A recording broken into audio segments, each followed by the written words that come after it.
안녕하십니까. 2월 18일 오후 김경국TV 시작하겠습니다. 윤석열 대통령에 대한 내란몰이는 더 이상 불가능해졌습니다. 좌빨들이 윤 대통령에 대한 내란몰이에 동원했던 무기는 두 가지죠. 먼저 윤 대통령이 한동훈과 이재명을 비롯한 정치인들의 명단을 불러주면서 싹 다 잡아들여 라고 말했다는 홍장원 전 국정원 1차장의 진술과 메모, 그리고 또 역시 윤 대통령이 문을 부수고 들어가서라도 국회의원들을 본회의장에서 끌어내라 라고 지시했다는 곽종건 전 특수전 사령관의 진술, 이 두 가지로 윤 대통령을 탄핵으로 몰아넣고 또 내란 우두머리라는 희한한 혐의로 구속을 시켰습니다. 그런데 헌법재판소 탄핵 심판 진술 등을 통해서 이 두 사람의 진술이 허위였다는 사실이 지금 만천하에 드러났습니다.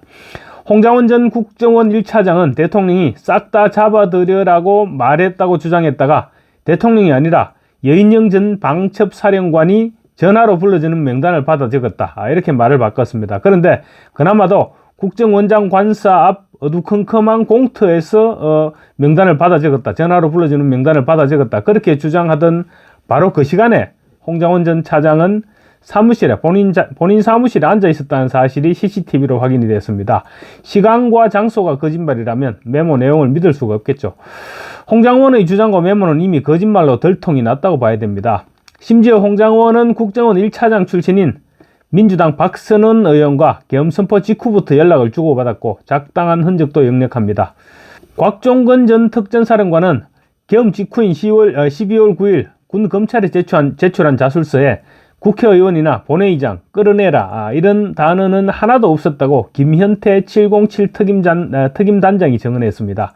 뿐만 아닙니다. 민주당 전문위원과 민주당 박범계, 박선원, 김병주, 이런 사람들이 곽종건 전 사령관을 회유했다고 김현태 단장이 구체적으로 밝혔습니다.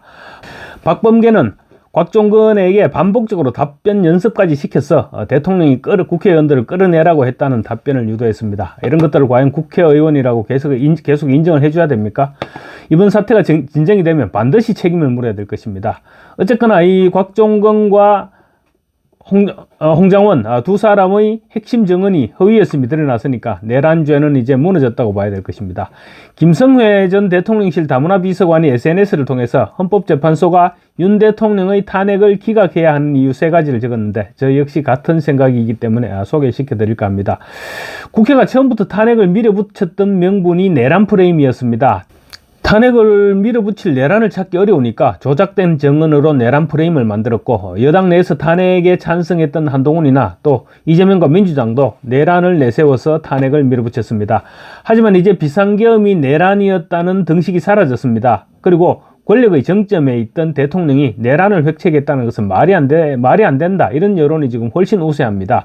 윤 대통령이 평생 집권하려 하는 것도 아니고, 그렇다고 아들이나 자식이 있어서 대통령 자리를 물려주려고 하는 것도 아니었죠.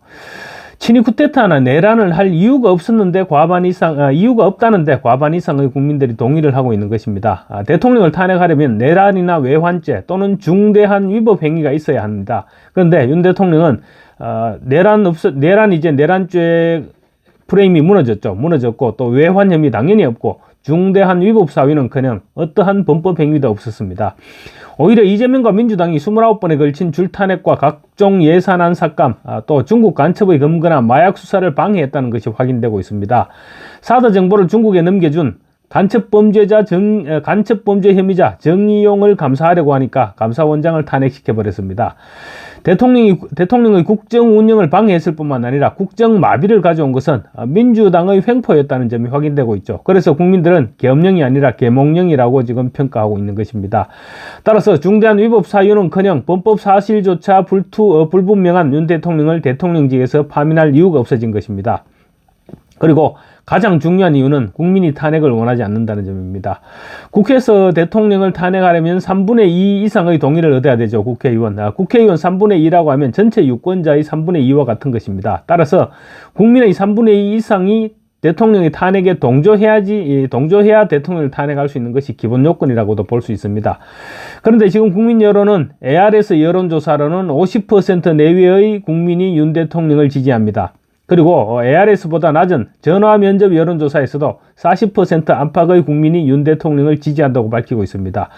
윤 대통령을 탄핵하려면 국민 66.7%의 국민이 윤 대통령 탄핵을 지지해야 됩니다.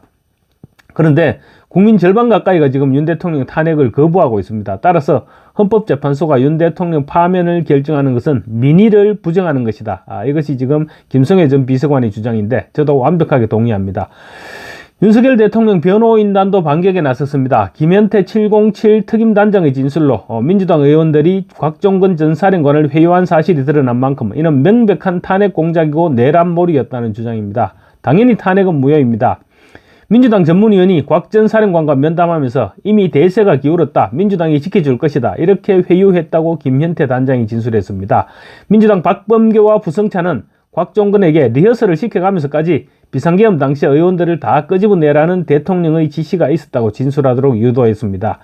특히 박선원은 곽종근에게 삼성그룹 부회장 전속 변호사를 소개시켜주겠다. 이렇게까지 회유를 했습니다. 물론 박선원은 약속을 지키지 않았죠. 윤 대통령 측은 이 정도면 단순한 정인 회유나 사실의 왜곡이 아니라 명백한 탄핵 공작 그리고 사전에 치밀하게 기획된 내란몰이다 이렇게 할 수 있다면서 대통령이 국회의 기능을 마비시키기 위해 본회의 의결을 방해하고 의원들을 끄집어내려 했다는 진술을 만들어냈다고 지적을 했습니다. 계속해서 이것으로 대통령을 끌어내기 위한 탄핵 소추를 시작했다. 국헌문란을 목적으로 한 민주당 의원들의 공작이었던 것이라고 목소리를 높였습니다. 만약에 김현태 단장의 증언이 없었다면 민주당은 곽종근을 제2의 김대엽으로 만들어갔을 것입니다. 윤 대통령 측은 그러면서 민주당과의 접촉이 비교적 적었던 곽종근에 대한 회유와 조작이 이 정도로 심각했다면 계엄 당일부터 박선원과 계속 문자를 주고받았고 5개의 메모가 등장하는 홍장원 전 차장에 대해서는 도대체 어떠한 배후 사정이 있을지 의심스러울 뿐이라고 말했습니다. 윤 대통령 측은 아울러서 민주당의 국민이 주인이라는 민주는 없지만 의원들과 당직자들의 더불어 공작은 확실히 존재했다. 대통령을 끌어내려서 국가를 혼란에 빠뜨리게 한 죄, 정인들을 회유하고 위정을 교사한 죄, 국민을 현혹한 죄, 민주당은 이제 국민 앞에 자백해야 한다고 촉구했습니다. 민주당의 편에 섰던 검찰도 바빠지고 있습니다. 검찰의 행동만 살펴봐도 윤 대통령의 내란죄 적용이 어려워졌다는 사실을 인정하고 있음을 알 수 있습니다. 검찰이 지금 다급하게 창원지검에서 수사 중이던 명태균을 서울중앙지검으로 이첩시켰는데 어떻게라도 윤 대통령과 엮어보겠다는 의지 표현인 것 같습니다. 검찰이 여론전에 나서겠다는 말이나 다름없는 행동을 하고 있는 것입니다. 윤 대통령은 내란과 외환 이외에는 재임 중 형사소추를 당하지 않습니다. 명태균과 관련해서 잘못한 일도 없겠지만 설령 문제가 있다고 하더라도 소추당하지 않습니다. 검찰은 명태균 사건을 들고 와서 수사 내용을 흘리면서 윤 대통령에게 흠집을 내보겠다는 의도가 읽혀지고 있습니다. 아마 수일 내로 명태균과 윤 대통령 그리고 김건희 여사와의 관계에 대한 검찰발 기사들이 쏟아져 나오지 않을까 생각됩니다. 그렇게 해서 치솟는 윤 대통령의 지지율을 떨어뜨리겠다는 전략을 구사할 것으로 보이는데 이미 늦어버렸다고 할 수 있습니다. 국민들이 그렇게 호락호락하게 넘어가지는 않을 것이기 때문입니다. 감사합니다.